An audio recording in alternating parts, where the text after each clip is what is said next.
कलमा मैं भी वो दीन भी साझा कलमा साझा और दुआ विच है दे ना तू बेईमाना भी मानना है ना तो नौकर को ले ईमान सलामत भैया रुबाइयों का वक्त है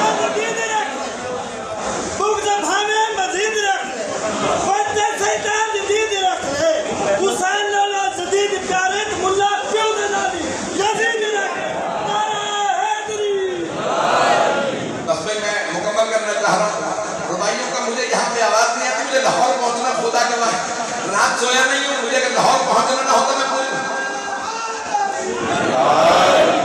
नारा लगाइएगा मैं रुबाइयों का वक्त नहीं मुझे तफसील से पढ़ना था मेरा भाई कह रहा कि जंग के लिए पूरा खून जिगर देना पड़ता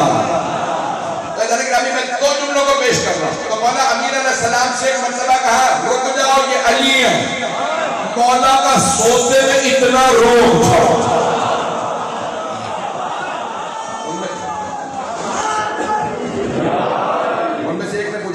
मोहम्मद कहा सिर्फ मौला अली ऐसा जवाब दे सकते हैं नेज़ों के साए में मौला ने क्या जवाब दिया क्या मेरे पास अमानत रखवा के बैठ समझो इतना इत्मीनान सिर्फ अबू तालिब के बेटे को हो सकता है मेरे पास अमानत नहीं रखवा के गए चले जाओ सब कहता अबू सुफियान मोहम्मद तो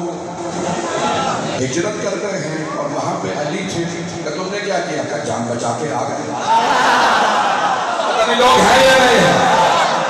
क्या अली को छेड़ते फिर सारे मरते वो 10 साल के सिन में सबको पीटता था अब तो जवान हो गया अबू सुफियान ने सबसे कहा दोबारा जमा हो तलाश करते हैं मोहम्मद कहाँ गए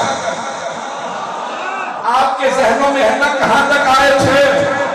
वो मैं आगे मजमून नहीं पढ़ सकता मैं फिर जज्बात में कुछ कह जाऊंगा कोई ऐसी बात नहीं कहना चाहता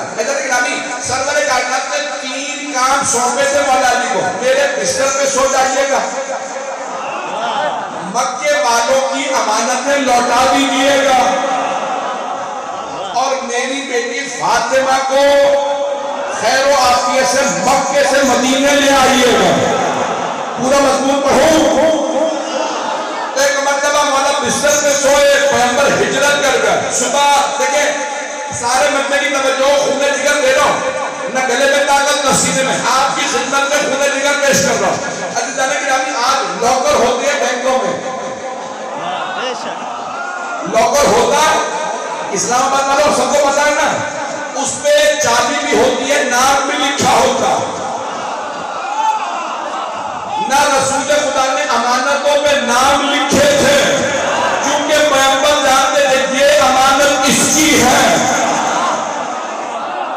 मौला अली को नहीं बताया कौन सी अलामत किसकी है सारा मजमा नहीं है रसूल खुदा जानते थे अगर मेरा हाथ अमानत ले तो अली का हाथ ही लौट आएगा